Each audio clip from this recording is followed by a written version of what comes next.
Hey there guys, Matthew here from the Who Addicts and welcome to the Best Possible Series 2019. Now if you don't know, the Best Possible Series is a series I do every single year where I basically take every episode from the modern series of Doctor Who, I put them all together and I create my perfect series of Doctor Who. And how it works is I go through all the series openers and I pick my favourite, then I go through all the episode 2s, pick my favourite, etc, etc, all the way through to my favourite Christmas special, and I pick my favourite, and it ends up being my perfect series of Doctor Who.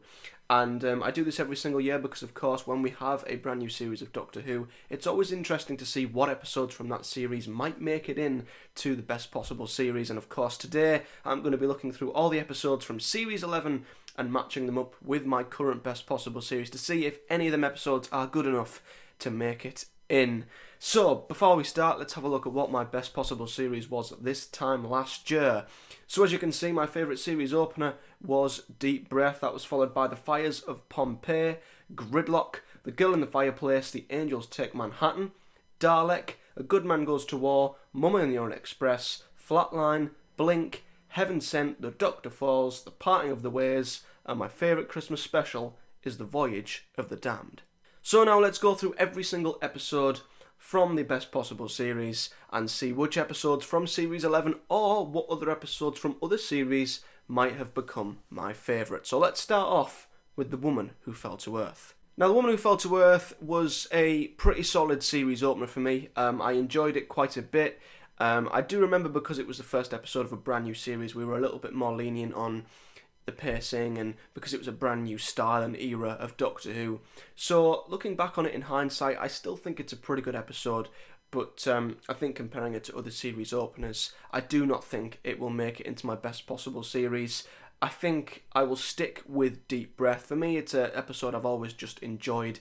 I thought it was a very impactful, emphatic intro for the 12th Doctor, especially towards the end of the episode. I don't remember many Doctor intros really taking me aback and having such an impact on me as that episode did, with the whole, did the 12th Doctor push him or not?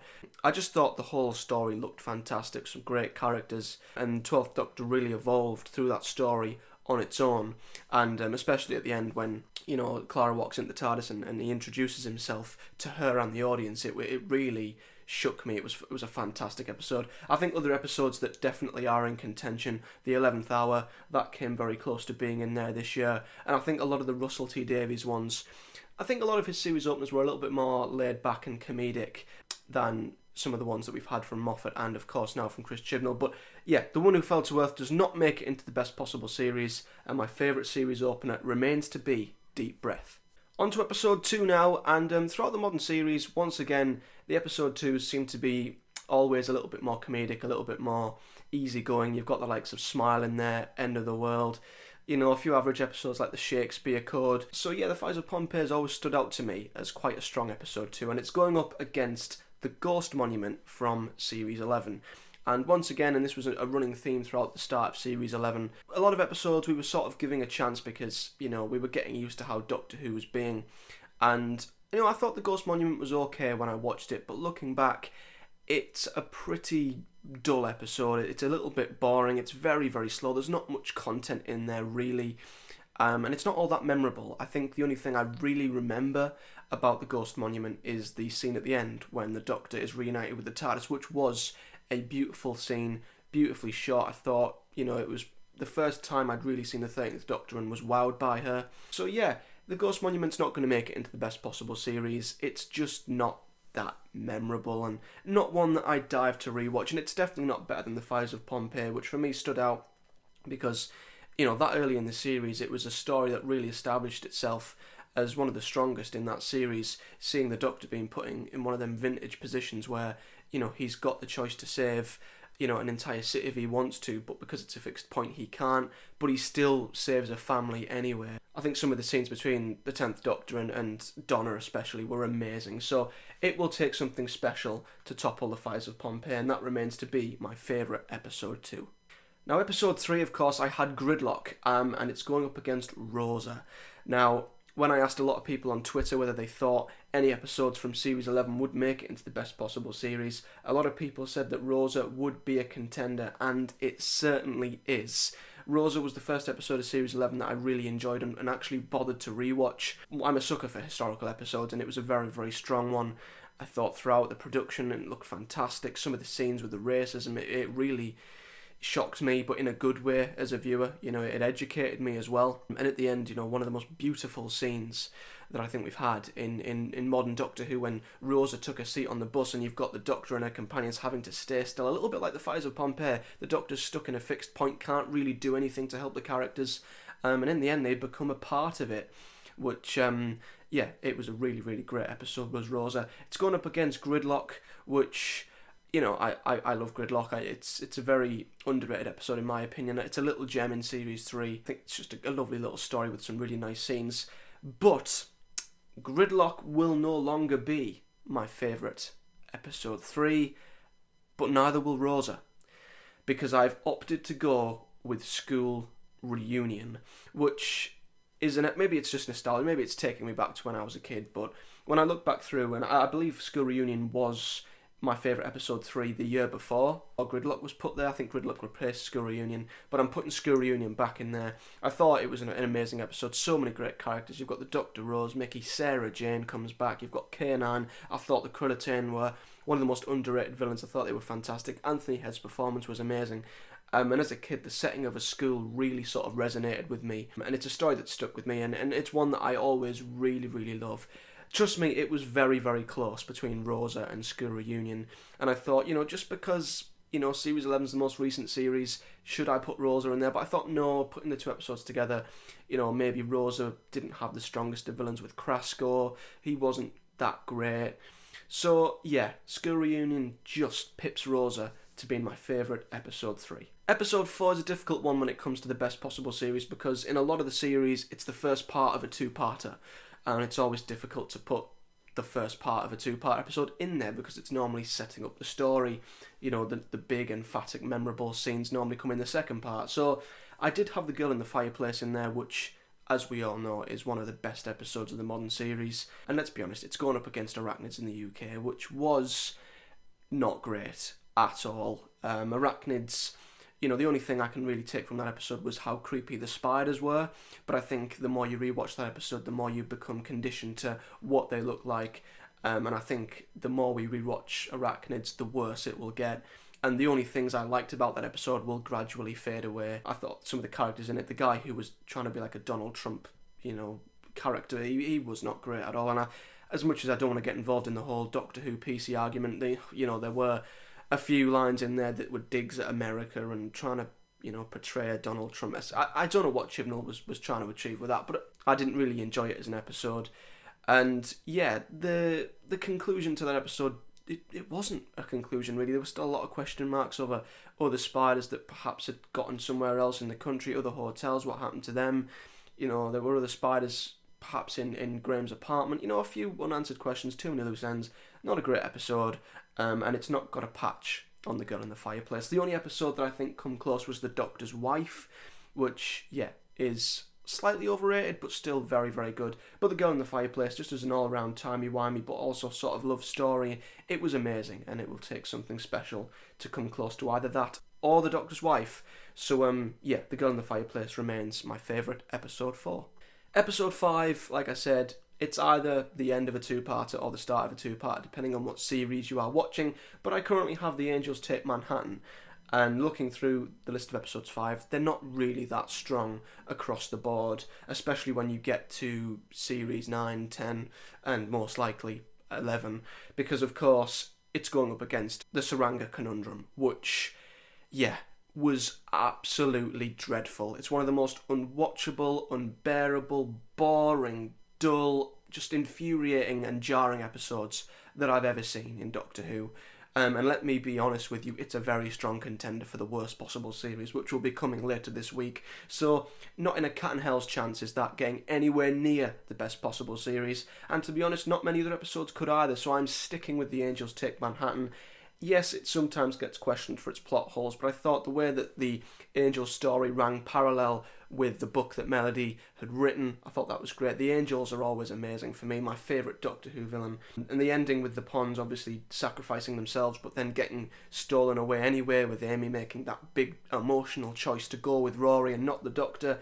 It's one of the most emotional endings to a Doctor Who episode, and it's one of the few episodes that's made me cry, so Angels Take Manhattan will remain to be my favourite episode 5. Episode 6, there was never a question, and I say this every year, it will take something special to topple Dalek, and unfortunately, Demons of the Punjab, it was alright. I think it was another one of them character piece episodes by Chibnall, which is a little bit slower, so you've got to be a bit more patient with it. You've got to really invest yourself in the characters, which I did. And I thought it was an okay episode, but yeah, it's Dalek, let's be honest. It will remain my favourite episode 6, and it will take something special to get anywhere near it.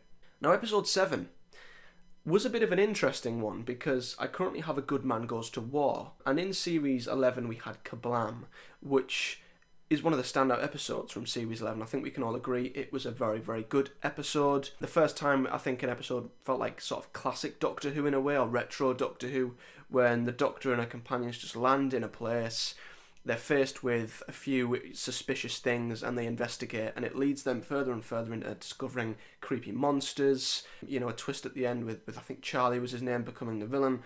Kablam was a very, very solid episode, but it's another one of them that I think it stood out because the rest of Series 11 was a little bit different to Kablam. You know, it wasn't that slow character piece that we had in the likes of, you know, Demons of the Punjab, or, you know, other episodes like that were much, much slower in pace. So I think Kablam stands out because it's in Series 11. Comparing it to other episodes, it might not stand out to being as great, and I don't think it's better than A Good Man Goes to War. You know, a fantastic, solid episode, a great mid-season finale in Series 6, and the way the Doctor was portrayed in that episode was amazing, and throughout the episode, he was fantastic, the characters were amazing, and the ending with River, of course, was one of the biggest twists I think we've had in all of modern Doctor Who. It was amazing. So A Good Man Goes to War stands out to me as one of the better episodes, and it definitely remains to be my favourite episode 7.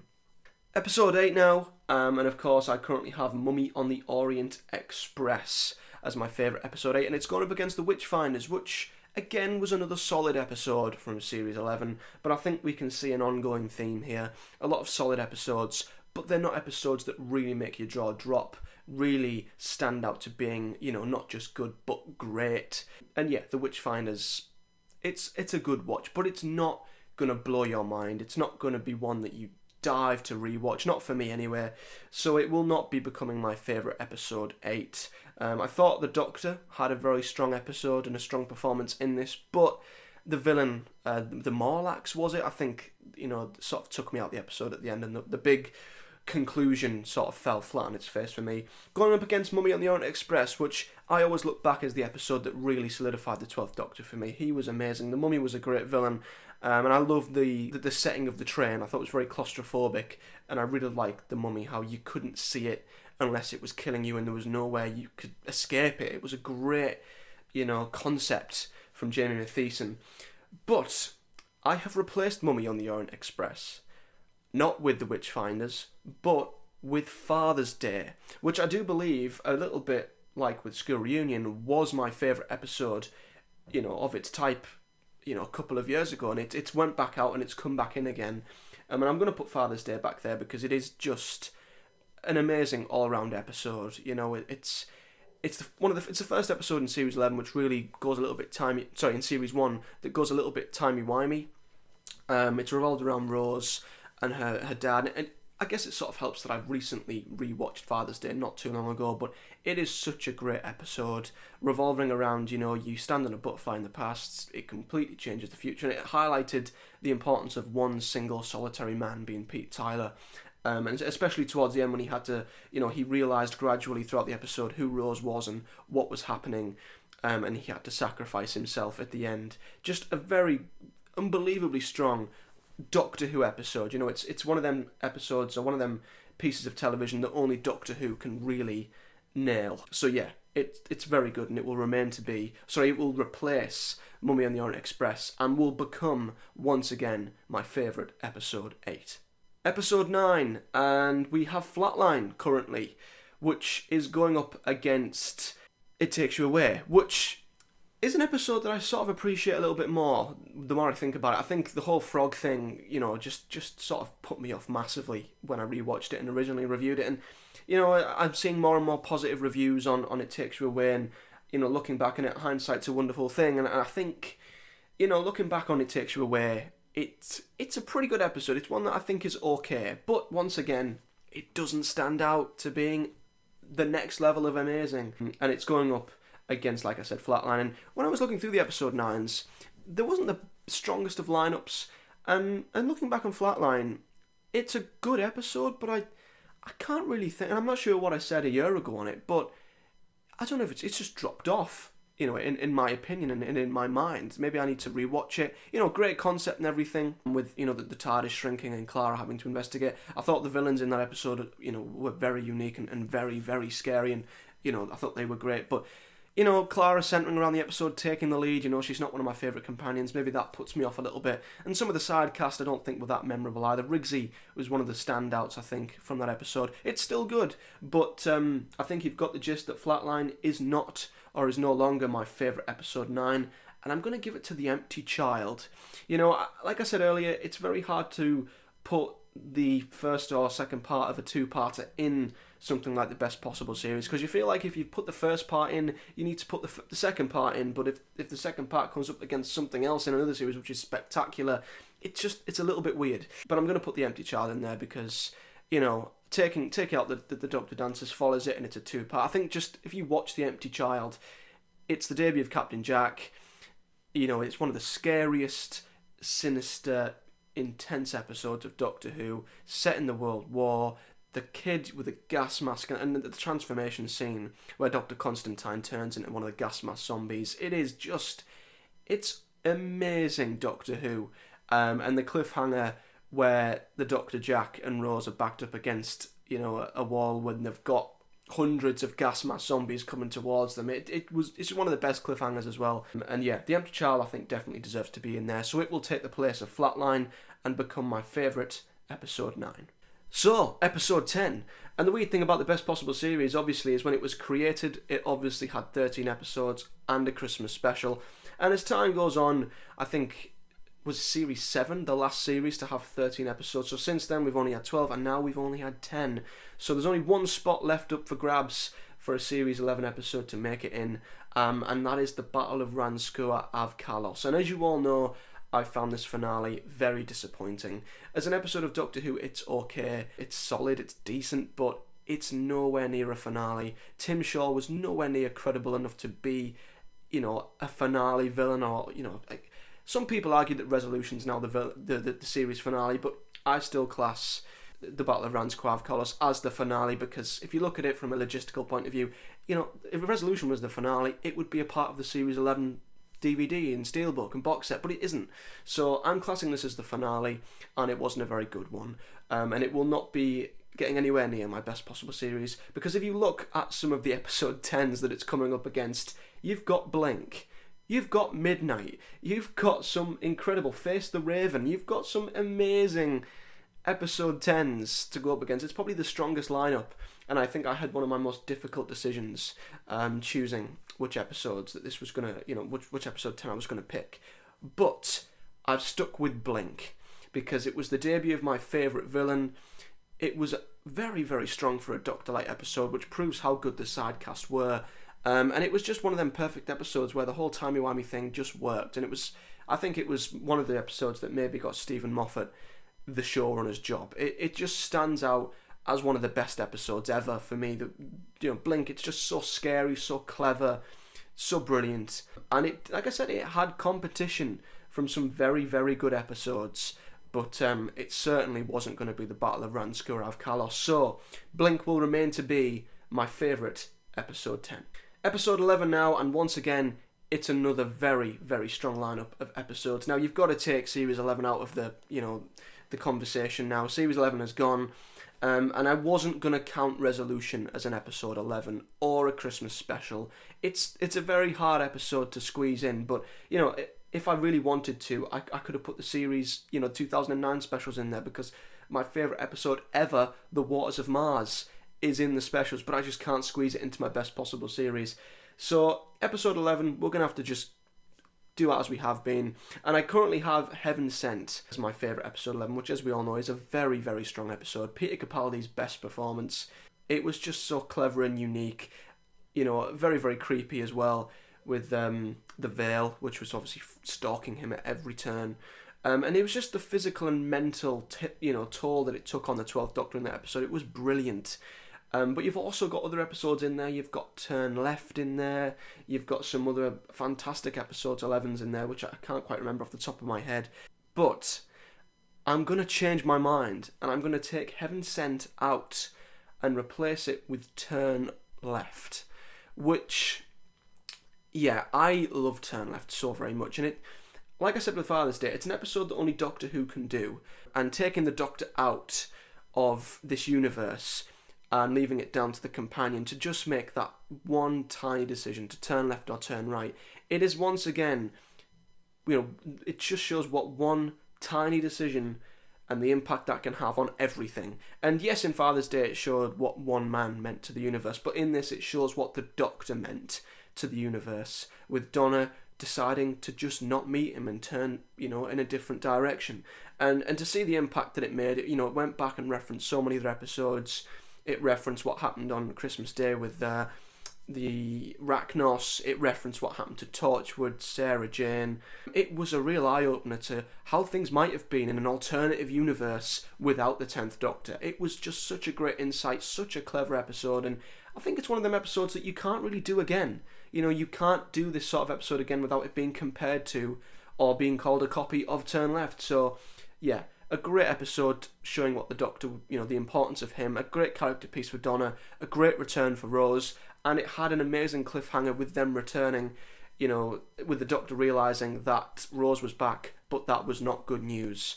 So, yeah, an incredible episode, and I will put that as my favourite episode 11. Episode 12, and I had The Doctor Falls, the Series 10 finale, and I believe the only episode from Series 10 in the best possible series. And The Doctor Falls still stands to being one of the best finales. I think I really, really enjoyed it. That and World Enough and Time, which I forgot to mention, was, another strong contender for episode 11. The Doctor Falls as well is an amazing episode with the Mondasian Cybermen. The end sequence with the 12th Doctor running through the forest, blowing up Cybermen, referencing past conflicts with them when he finally gets shot valiantly. It's so emotional. And part of me wishes that was how they finished the 12th Doctor's era instead of Twice Upon a Time. But, it stands to still be an incredible episode and a great finale. But I've went back to an old episode once again. Maybe it was the hype of Series 10 that put the Doctor Falls in there. But I've went back, like I did with School Reunion, like I did with Father's Day. I went back to an episode that was in the best possible series years and years ago, and that is The Stolen Earth, which is just an amazing opener to a finale. It introduced the Daleks unbelievably well. It introduced Davros to return, his first appearance in the modern series, and it just brought so many amazing characters together in such a perfect way. They all got good screen time. The way that they were brought together wasn't forced. You had the Daleks infiltrating Torchwood. Sarah Jane was on the run from the Daleks. Brought Rose back into the universe, meeting Donna's grandparents. But at the same time, it sort of locked the Doctor out and Donna, who were lost and they couldn't find him. It was perfect, and probably one of my favourite, if not the best, penultimate episode to a series, and a series finale. So yeah, The Stolen Earth for me, especially with that cliffhanger, when the Doctor is that close to reuniting with Rose, but gets shot by a Dalek. I honestly remember exactly where I was, what I was doing when I watched this episode, and I can't say that about many other episodes. And it just had the entire Doctor Who fandom on edge, because we all thought, is this it for the 10th Doctor? Have they been lying to us? Is this how it ends? Just one of the best cliffhangers ever.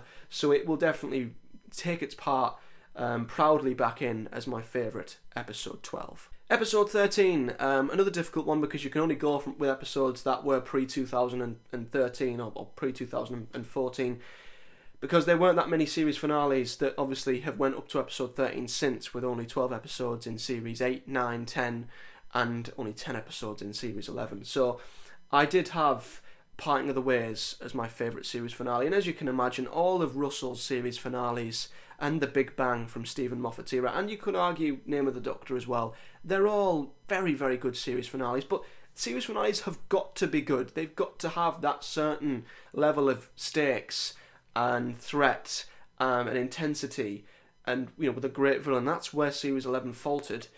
And you've got the Parting of the Ways. It's going up against Doomsday, the Daleks and the Cybermen, the leaving of Rose Tyler. You've got Last of the Time Lords, Journey's End, The Big Bang, Name of the Doctor. Like I said, The Wedding of River Song doesn't even get an honourable mention. But I'm going to stick with the Parting of the Ways, and I look at that and I can't think of a single fault with it. If I look at Doomsday, I can sort of maybe think that maybe the Daleks and the Cybermen just getting sucked back in, is it a little bit of let's click the undo button. Same with Last of the Time Lords, an amazing finale, don't get me wrong, but they sort of just went, right, we'll just turn back time. Journey's End, the thing I don't like about that is that Donna suddenly become this overpowered, genius, and defeated the most powerful Dalek fleet ever by pressing a few buttons, saying a few long words. I've never liked The Big Bang as much because I just thought it was too timey-wimey for me to enjoy and really sit down and watch. And The Name of the Doctor, just apart from the ending with the War Doctor, doesn't have that scale. So, The Parting of the Ways is probably the only flawless series finale that I can really think of. I can't pick a single fault with it, and it will remain to be my favourite episode 13. And finally, episode 14, which is the Christmas special. Now, I always have a little bit... It's a difficult one, the Christmas special, because I want to change it to just being a special. And back in my first ever Best Possible series in 2014, I did have an episode 15, which was the special episode. But I'm going to keep episode 14 to being a Christmas special, and I did have Voyage of the Damned. Now, obviously, once again, resolution, it wasn't a Christmas special. It was classed as a New Year's special, but that's just because it was on New Year's Day. I guess it was just a one-off special. And I was tempted to put it in as part of the Christmas specials, but I thought, like I said, if I'm going to put resolution in as a special with all the other Christmas specials, I might as well put the 2009 ones in there, which Waters of Mars would win every day of the week. So I'm going to keep this to Christmas specials, and I did have Voyage of the Damned, and I'm going to stick with Voyage of the Damned. Christmas specials are obviously a little bit more of a difficult episode to judge. They're always a little bit more rolled around Christmas Day, a little bit more easygoing, but for me, what I get out of a Christmas special and what I enjoy is Doctor Who incorporated with Christmas, but still a very strong, fun and enjoyable episode. And that's what the Russell T Davies specials were all about. The Christmas Invasion was a very good special. The Runaway Bride was okay. Voyage of the Damned stands out to me because it just had such a cinematic feel to it. The sets looked fantastic. The cast and the supporting cast were amazing. The 10th Doctor was absolutely on fire. And it's just an all-round, I think, the best episode out of all the Christmas specials. But then you've got the Next Doctor. You could count The End of Time. But when you get into Stephen Moffat's Christmas specials, they are just not for me. Some people prefer them, but they're just not for me. They're just too cringy. Christmas takes too much of a part of them specials. And it's just the way, it's just not a type of episode that I'll ever enjoy. So the Christmas Carol, you've got The Doctor Within the Wardrobe. I thought The Snowman was good. But then you get into Time of the Doctor, which I think only stands up because it's a regen story, and then there's Last Christmas, and The Return of Dr. Mysterio, Husbands of River Song. Oh my goodness. Trust me, the Worst Possible series will be interesting when it comes to the Christmas specials, but I'm going to stick with The Voyage of the Damned. All round, it's just an unbelievable episode. So that is my favourite Christmas special. So then guys, there we have it, my Best Possible Series 2019, and let's have a quick run through it one more time. So we have Deep Breath, The Fires of Pompeii, School Reunion, The Girl in the Fireplace, The Angels Take Manhattan, Dalek, A Good Man Goes to War, Father's Day, The Empty Child, Blink, Turn Left, The Stolen Earth, Parting of the Ways, and Voyage of the Damned. And when you look across the series of Doctor Who, you've got an episode from Series 1, 2, 3, 4... I don't know if there's an episode from Series 5 in there. There's an episode from Series 6, 7. There's a lot of episodes in there, but there isn't an episode from Series 11, which I think it kind of says a lot about the quality of Series 11. It's, throughout the series, and I've just by going through them in this video, I've found a pattern which is they're good, they're solid, but they just don't blow you away. And that is Series 11. That is the episode quality. There is the likes of Rosa, Kablam, which, you know, made me think, but even comparing them to other episodes, they just don't quite make it in. And I feel like if I was to put Rosa in there, and certainly Kablam, I'd be doing it just because it's Series 11, and I sort of want to just give it that bit of praise. But, yeah, it says a lot about the series, really, that none of them made it in.